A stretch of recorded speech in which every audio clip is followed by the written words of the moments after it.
Estes assuntos me fizeram naturalmente pensar durante a semana, e a boca normalmente fala daquilo que o coração está cheio, não é? E eu me lembrei de um episódio em que o discípulo mais amado de Jesus, João, está registrado em Marcos capítulo 9, 38, João diz a Jesus: Mestre, vimos um homem que expulsava demônios em seu nome, mas nós o proibimos de fazer isso porque não nos seguia. Então João vem falar com Jesus achando que ia receber um nota 10, ia receber um excelente parabéns. Eu lembro quando meus filhos faziam aqueles trabalhinhos na escola, né, prézinho ou pré-pré, nem sei como é que chama esse negócio hoje. Eles, olha pai, ganhei um excelente parabéns. Uau, que ótimo, não é? Então o João pensou que ia receber uma nota de aprovação de Jesus quando contou para ele: olha, eu proibi alguém que estava expulsando demônios em teu nome, mas ele não anda com a gente. Falei para ele: ei, você não pode fazer isso. Você não é um de nós. E Jesus respondeu: não o proíbam. Porque não há ninguém que faça milagre em meu nome e logo a seguir possa falar mal de mim. Quem não é contra nós é a favor de nós. É uma dificuldade que nós temos de perceber quem são os nossos e quem são os contra nós. Às vezes a gente se deixa enganar. E as redes sociais hoje permitem muito esse espírito de animosidade, né? Esse crescimento de pessoas que gostam de se posicionar contra qualquer coisa que eles achem que não deva existir.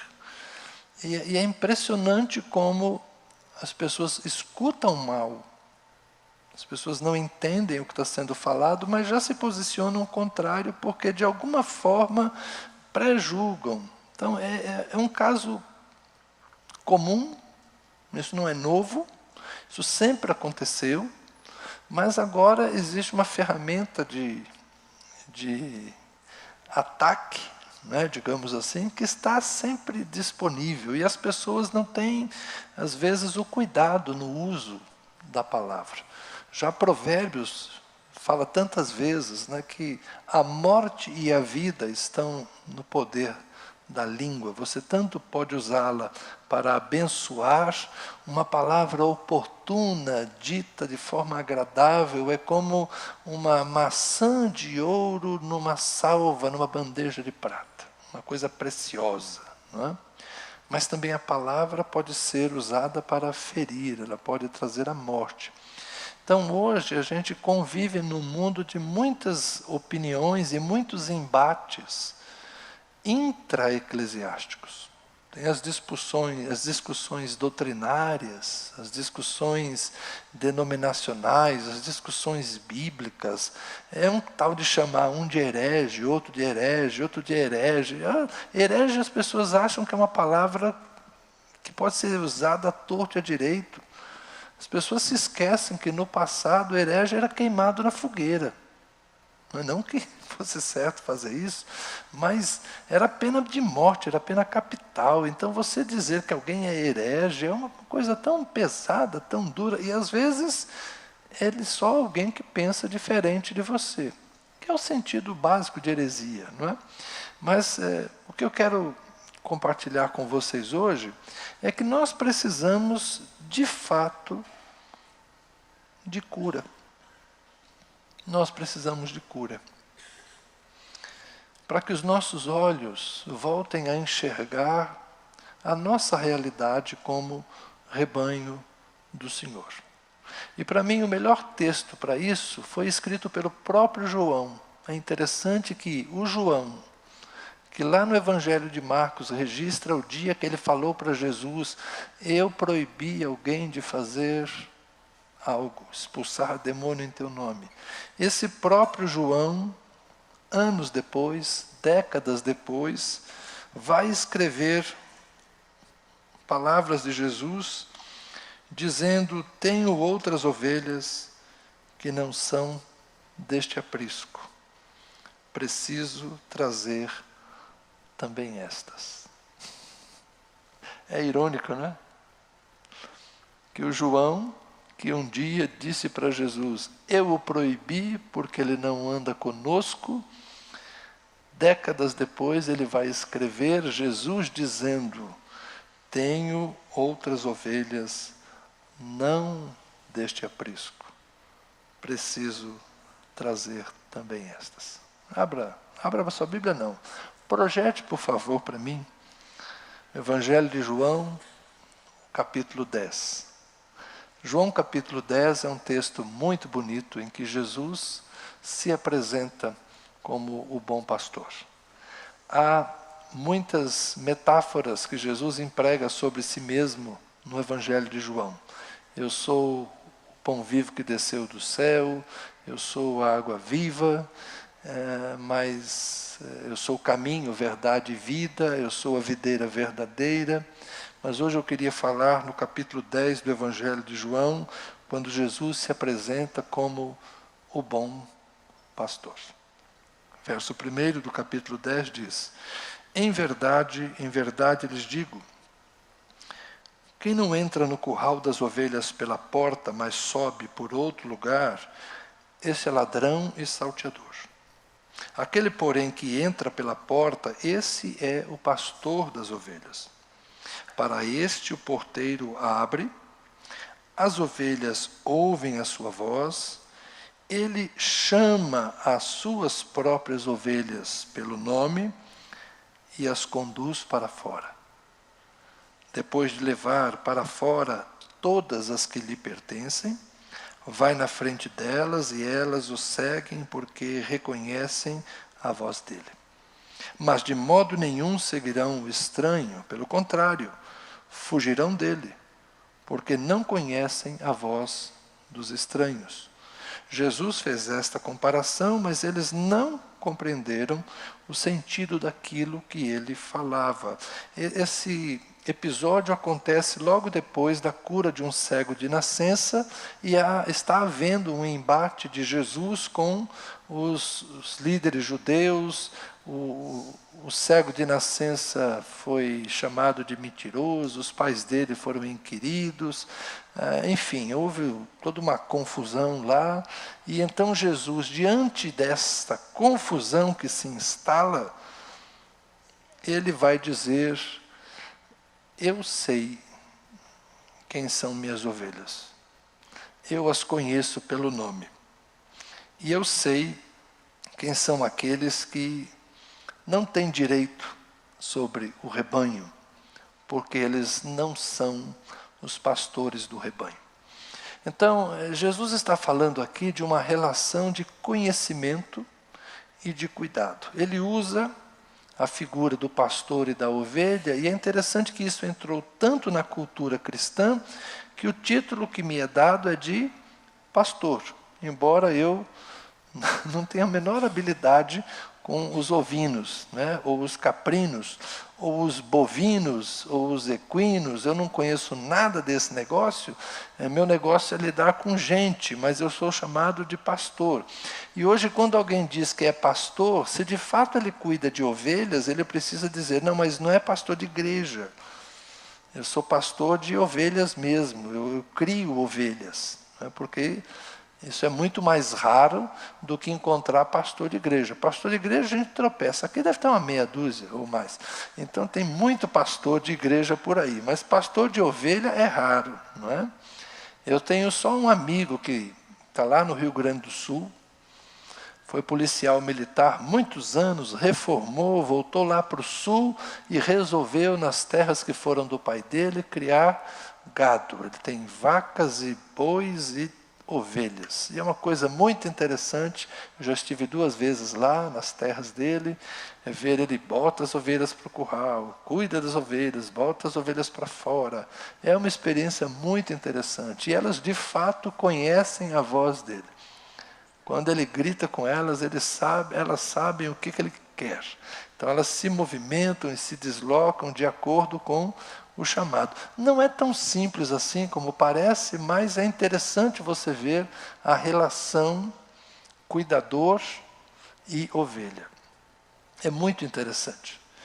E o pessoal fala, né, da ovelha ser dócil, da ovelha ser boazinha, mas tem uns vídeos por aí mostrando as ovelhas que dão cabeçada em pastores também.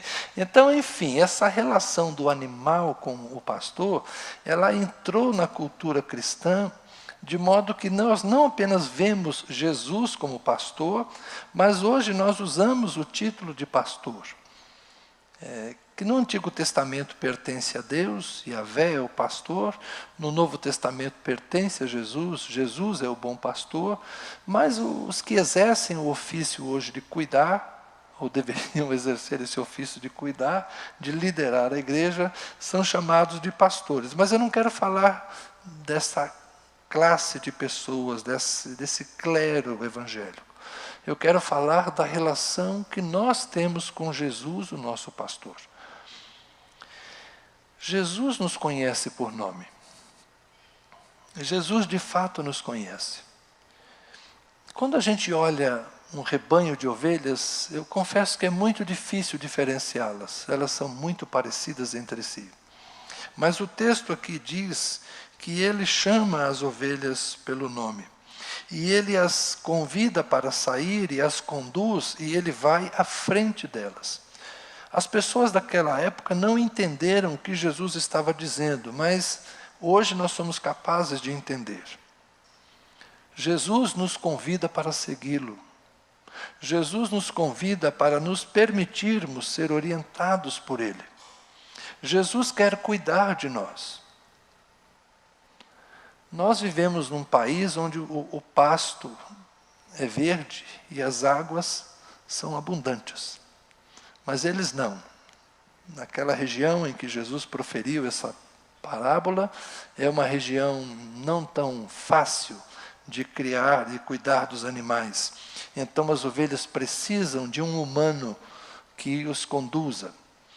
E eu diria que nós temos que nos lembrar disso. A gente vive num mundo inóspito.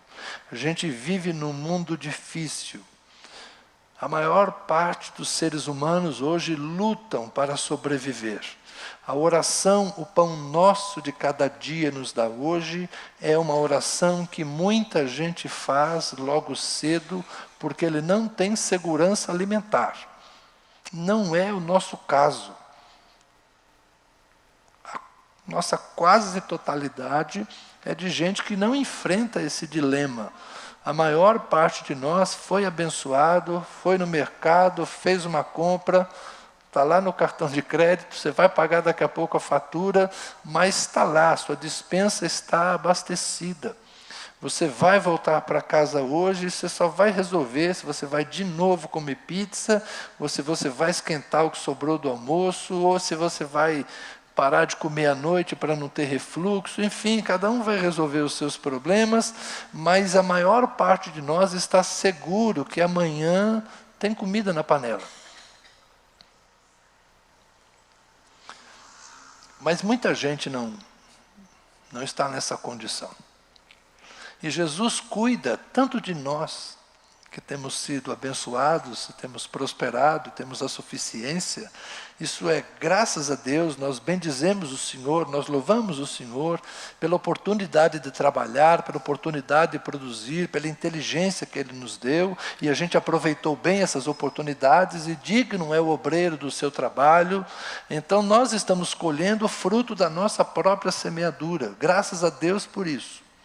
Deus tem cuidado de nós. Então a nossa suficiência, até mesmo o nosso transbordar, a nossa abundância, nós dizemos glória a Deus. É cuidado, é amor, é bondade do Senhor. Mas Deus também tem cuidado dos outros que enfrentam dificuldades. Temos uma pessoa aqui entre nós que trabalha no CRAS. Só Deus sabe quantas pessoas ela atende por dia para poder dizer, infelizmente, não temos. Quem trabalha no posto de saúde sabe quantas vezes vai dizer, esse medicamento não temos. A cesta básica não temos. O Vale Gás não temos. Enfim, são os desafios da vida. Mas Jesus conhece por nome a nós e a eles, a todos. Mas não é apenas isso, né? Não é apenas a luta do alimento que oprime a gente. Tem muita gente que a dor é outra coisa. Tem muita gente que a dor é a saudade, a solidão, a depressão, a frustração. Deus sabe o que a ovelha precisa. E Ele nos convida para segui-lo, para que Ele nos conduza. O cuidado, o pastoreio de Jesus, ele é individualizado. A gente caminha como coletividade, mas Ele nos trata na individualidade. É por isso que só Deus dá conta de fazer. Nenhum humano consegue fazer isso. Então, os líderes religiosos, de alguma forma, eles conseguem dar um cuidado parcial, porque a gente não consegue compreender e conhecer e conviver com a dor de todos. Mas Deus nos conhece a todos, nos assiste a todos e nos ajuda a todos. E usa muitos de nós para que esse cuidado se materialize na vida de alguém. Nem sempre cai maná do céu. Eu já vi aquelas histórias doidas, né, que alguns fazem. Dê a oferta aqui, você vai ver que vai aparecer um dinheiro lá na sua conta. Cuidado que isso aí pode ser golpe. Mas a ideia de alguém ser tocado no coração e te ajudar, isso com certeza acontece com muita frequência. Aparecer dinheiro que você não imaginava que viria, mas alguém foi sensibilizado por Deus e alguém foi lá e fez algo. Hoje eu almocei na casa de uma família e a Tânia falou, nós vamos levar sorvete. Eu entrei na sorveteria e fiquei olhando os potes, que sabor eu compro. Falei, eu vou levar passas ao rum. Normalmente não é o sabor que eu compraria, porque não é o preferido de muita gente, né? Mas aí alguém que estava lá falou assim, hoje eu estava, a pessoa que preparou a refeição para a gente disse assim, eu estava com vontade de tomar um sorvete de passas ao rum. Aí ela ouviu assim, você fez a comida para todos nós, então aqui está aquilo que você desejou, mas eu só pensei. Ela falou assim, eu só pensei, mas Deus ouve o pensamento. E eu na sorveteria, foi Deus que resolveu, fiz passas ao rum. Então é assim que funciona, né? É uma coisa simples? É, mas esse é Deus. Esse é o Deus que ouve um pensamento, conhece o pensamento, conhece o coração. E de alguma forma Deus diz assim, eu sei o que você quer, eu sei o que você precisa. Ora, se Deus pode nos ajudar a escolher um sabor de sorvete, Ele também pode ajudar você a escolher um marido que vale a pena casar. Ele pode ajudar você a escolher o seu curso universitário, que vai fazer alguém feliz numa carreira bem escolhida. Ele pode ajudar você a escolher o carro certo, num mercado tão confuso, né, com tantas opiniões. Enfim, Ele te ajuda a decidir as coisas importantes da vida, as coisas difíceis da vida. Comprar ou não comprar um imóvel, enfim, tomar decisões, mudar ou não mudar de emprego. Vocês compreendem? As coisas que vão fazer muita diferença na vida, a gente pode perguntar para Deus. Porque Deus conduz a gente. Jesus nos guia. Eu casei bem, porque eu pedi para Jesus me guiar. Eu desejei no meu coração um casal de filhos. Nasceu um casal de filhos. Quando eu desejei primeiro um menino, hoje me perguntaram, por que o senhor pôs o nome de Rubem no seu filho? É porque meus irmãos já tinham 3 filhas nascidas e 2 encaminhando, 2 na barriga. Aí eu quis ter um filho homem, e o meu filho já sabia, né? Eu já sabia que ia nascer homem, Deus já tinha me avisado. Aí eu escolhi o nome Rubem, que em hebraico é ele, homem. Traduzir Rubem, ele, filho, ele, filho. E Rubem, André. André é homem. Então, ele, filho, homem. Por que eu pus esse nome no meu filho? Para sacanear meus irmãos, que já tinham 5 filhas. Para dizer, o primeiro neto do meu pai fui eu que fiz. Ele, filho, homem. Só piada com meus irmãos. Mas por que foi isso? É porque para Deus tanto faz. Se vem uma filha, se vem um filho, para Deus tanto faz. Ele me abençoar de toda forma.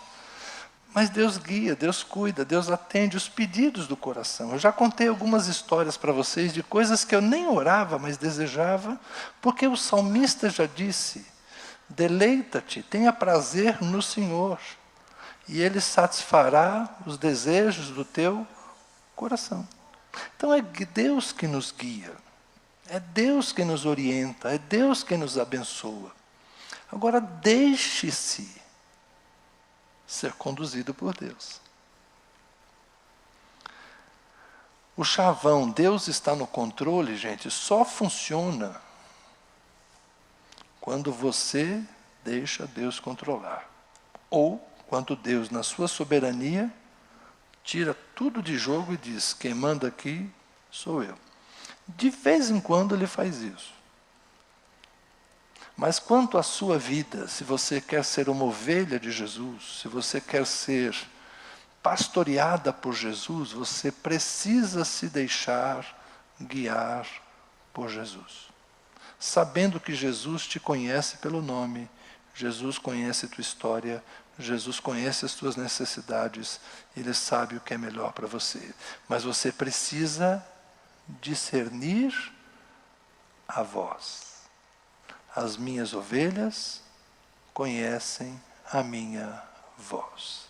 Elas não seguem o estranho. É aí que você tem que pensar. Tudo bem? O texto não para aí. No verso 11, Jesus volta a falar como pastor. Eu sou o bom pastor. O bom pastor dá a vida pelas ovelhas. O mercenário que não é pastor, a quem não pertencem as ovelhas, vê o lobo chegando, abandona as ovelhas e foge. Então o lobo as arrebata e dispersa. O mercenário foge porque é mercenário e não se importa com as ovelhas. Eu sou o bom pastor. Conheço as minhas ovelhas e elas me conhecem, assim como o Pai me conhece e eu conheço o Pai e dou a minha vida pelas ovelhas.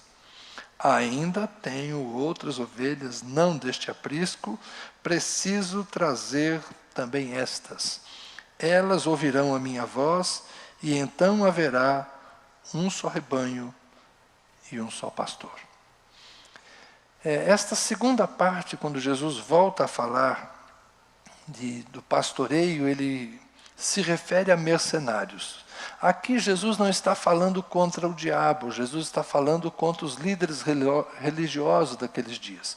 Quando ele fala que o ladrão vem para matar, roubar e destruir, ele não está falando do diabo, ele está falando dos líderes religiosos com os quais ele estava discutindo desde o capítulo 8, capítulo 9. Jesus está contraditando essa liderança religiosa que é cega. A cura do cego de nascença tem a ver com isso, quem enxerga e quem é cego.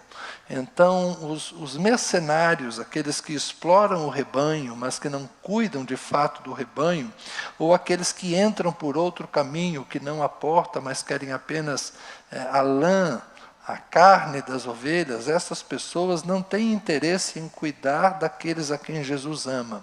Ele se diferencia do mercenário, ele se diferencia deste que vem para matar, roubar e destruir, porque ele dá a sua vida pelas ovelhas. Então é uma relação diferente. Jesus não é um pastor que vem para viver das ovelhas. Jesus é um pastor que vem viver para as ovelhas. A relação de Jesus conosco, com a humanidade, não é de alguém que vem para nos explorar, para tirar aquilo que nós podemos lhe oferecer. Jesus vem para dar a sua vida em nosso favor. Então, aquilo que nós cantamos, muito bacana essa música, muito inteligente, não é? Do céu para a terra.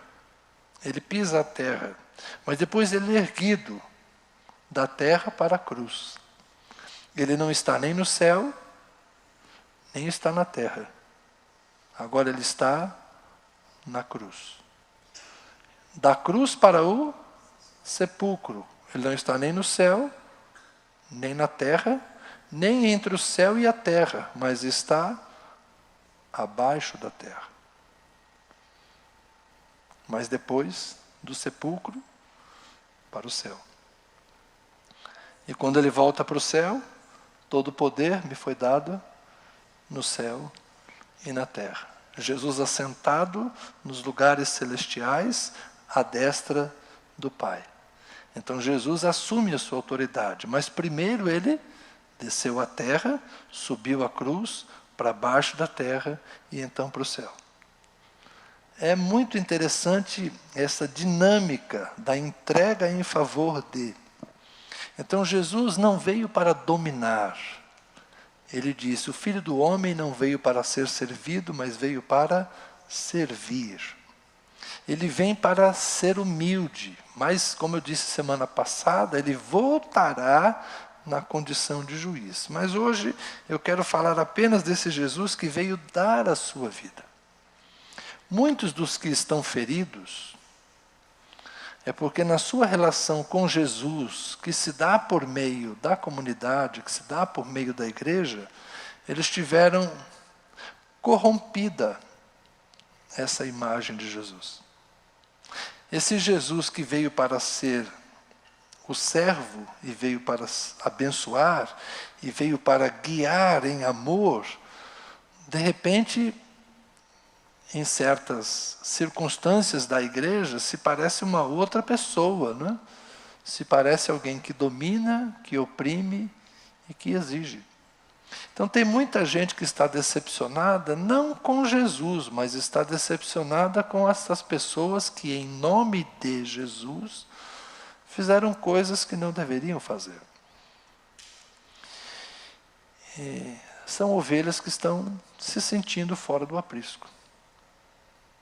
Mas eu queria dizer, Jesus conhece as suas ovelhas. Às vezes elas podem parecer estar fora do aprisco dos homens, mas só Jesus sabe quem está no seu aprisco. Nós às vezes pensamos que quem não está congregando numa igreja de maneira formal, de maneira comprometida, tal, olha, esse aí está fora do reino de Deus. Quem somos nós para dizer quem está dentro e quem está fora? Nós devemos abrir o nosso coração para acolher todas as pessoas que são ovelhas do Senhor. O profeta Jeremias, o profeta Ezequiel, de vez em quando usaram a figura das ovelhas. Eles diziam que as ovelhas fortes, inédias, gordas, elas muitas vezes feriam as ovelhas fracas. Então nós que estamos na igreja, nós que estamos congregando, nós que estamos nos sentindo bem, nós não devemos ajudar a ferir mais ainda aqueles que já estão feridos. Nós devemos ser um espaço de cura, nós devemos ser um espaço de acolhimento, nós devemos oferecer a destra da comunhão. Ah, mas tem pessoas que ficam falando mal da igreja. Será que estão falando mal da igreja? Ou estão falando mal de certos comportamentos que certas pessoas fizeram nas igrejas? Então vamos nos abster de generalizações. Nem podemos ficar condenando, não é? A religião. Eu acho engraçado quando as pessoas falam religião e evangelho. Eu quero o evangelho, mas não quero religião. Cara, sinto muito, você não vai conseguir diferenciar uma coisa da outra. porque o Evangelho é vivido numa expressão religiosa. Então quem diz assim, eu quero Evangelho, não quero religião, está tentando fazer algo que não existe. Mas outro está dizendo assim, eu quero ser um cristão religioso. Tudo bem, é possível ser um cristão religioso, sem perder a essência da doçura, do amor, do acolhimento que é próprio do Evangelho. Então a gente precisa mudar um pouco a nossa forma de pensar. Ampliar as nossas fronteiras, dilatar o nosso coração. Acolhermos os feridos. Porque, de fato, muitos mercenários, muitos lobos machucaram as ovelhas. E Jesus quer reuni-las. As outras ovelhas, não deste aprisco, precisam ser reunidas. Aqui Jesus está falando de gentios que estão fora do campo de visão dos judeus. Demorou muito para os apóstolos entenderem de fato o acolhimento dos não-judeus. Foi um processo lento, mas que aconteceu. Hoje, talvez nós tenhamos que refazer a nossa maneira de pensar, porque nós acabamos achando que só quem é crente evangélico é ovelha do Senhor. Quando eu falo isso, tem gente que fica arrepiada, né? Fala, oh, meu Deus do céu, lá vem o Zé de novo com essa ideia, né? Só o crente evangélico é que vai ser salvo. Gente, lamento dizer a vocês, o evangélico surgiu há mais ou menos 100 anos. O protestante surgiu há mais ou menos 400 anos. 500 para ser mais exato, na Reforma já fez 500 anos. Os batistas há pouco mais de 400. Ninguém foi salvo antes disso. Então a gente precisa parar de pensar de que só quem pensa como nós tem entrada no céu. Porque o que nós fazemos hoje é coisa recente. É coisa recente. Nos 2000 anos de igreja, a igreja é do jeito que é hoje há pouco tempo. Então vamos abrir o nosso coração, os nossos olhos, a nossa cabecinha aqui, para que a gente entenda que Jesus não é propriedade dos evangélicos brasileiros, norte-americanos, europeus. Jesus não é propriedade da gente, ao contrário, nós é que somos propriedade de Jesus. Só Jesus conhece o tamanho da sua igreja, só Jesus conhece as suas ovelhas. Tem católico que é do rebanho do Senhor? É lógico, está cheio. Tem ortodoxo que é do rebanho do Senhor? Sim.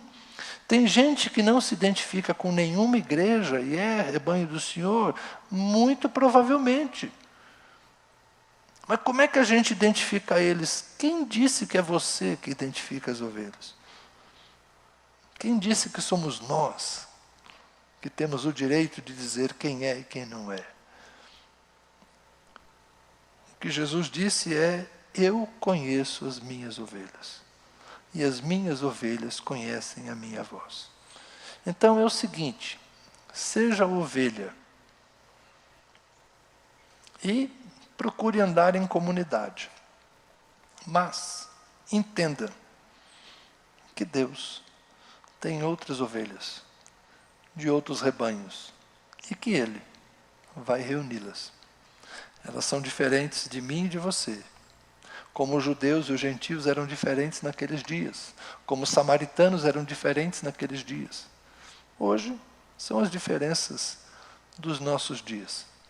Os tatuados, os cabeludos, os chatos, aqueles caras chatos que acham que os usos e costumes é coisa importante. Irmãos, é tudo igreja, está tudo certo.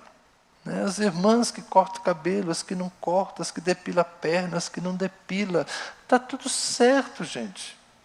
Isso é problema de Jesus, deixa Jesus resolver. Quem é dele e quem não é. Os que são calvinistas, os que são arminianos, os que negam a ser tanto isso como aquilo, me deixem em paz, não me amolem, porque eu não quero ser nem uma coisa nem outra, esse é problema meu e da minha mulher. Então é assim, gente, vamos viver em paz e vamos acolher. Os que vierem até nós, nós vamos acolher.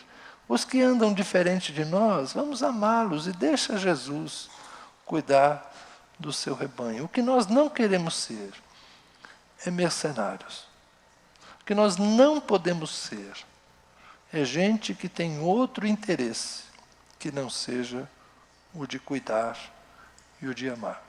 Porque se a gente perder esse caminho estreito da fidelidade a Deus e nos enveredarmos pelo caminho do negócio, transformarmos a Igreja de Jesus num negócio, num império pessoal, numa capitania hereditária, aí vai ser difícil.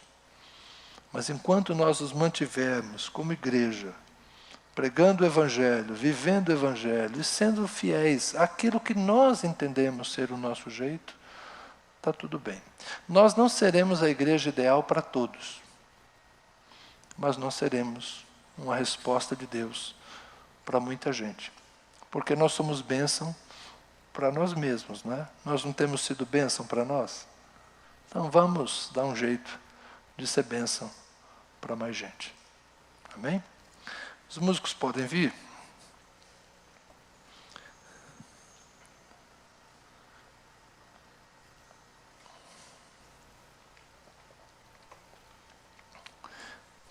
Por favor, se coloque em pé por um momento. Eu gostaria que você olhasse ao redor e observasse algumas pessoas que você não sabe o nome. Ou eu vou até acender a luz para vocês se enxergarem melhor. Espera aí. Eu vou ajudar vocês.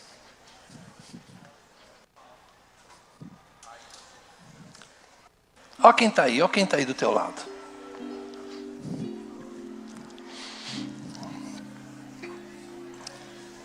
Eusânia está aqui. Oi, Eusânia. Que bom te ver. Você vê um monte de gente que você não sabe o nome? Tem alguém que sabe o nome de todos nós, só Jesus, nem eu sei. Então, ok? Jesus sabe seu nome, mas para que todos nós aprendamos os nossos nomes, eu vou contar 1, 2, 3 e quando eu falar 3, você fala bem alto o seu nome, tá bem? 1, 2, 3. Isso, agora que estamos todos apresentados,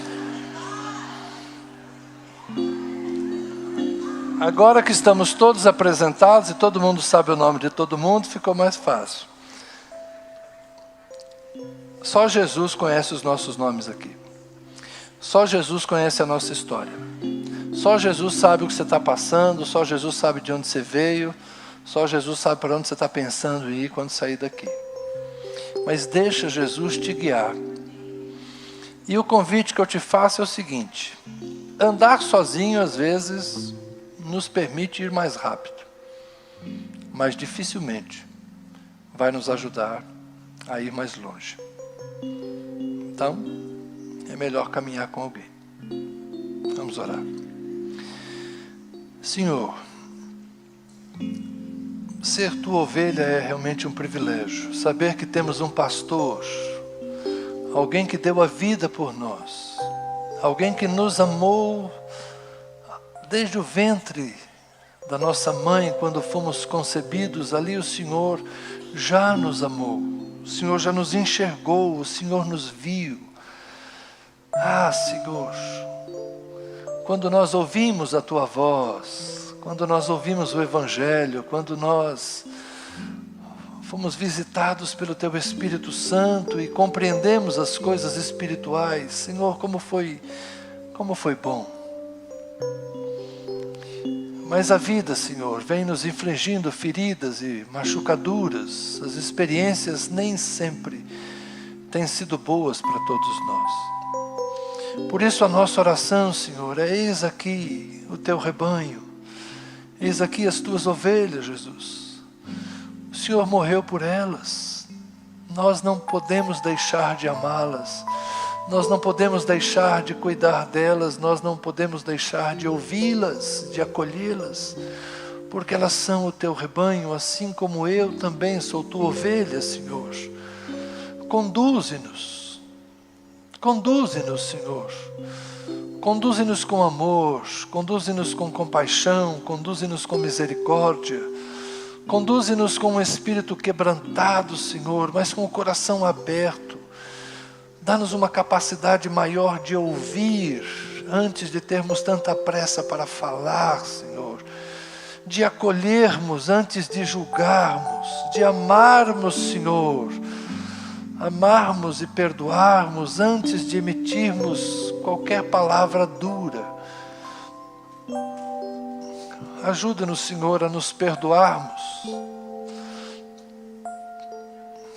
E que as feridas que foram infligidas possam ser curadas por um bálsamo que venha do céu. Reconcilia-nos, Senhor, contigo e reconcilia-nos uns com os outros. Ama-nos. E que nós possamos perceber no teu amor o segredo da nossa cura, Senhor. Ajuda-nos, ó Deus, a sermos uma igreja melhor, a sermos um rebanho mais dócil, a sermos ovelhas mais atentas à voz do nosso pastor. Amém.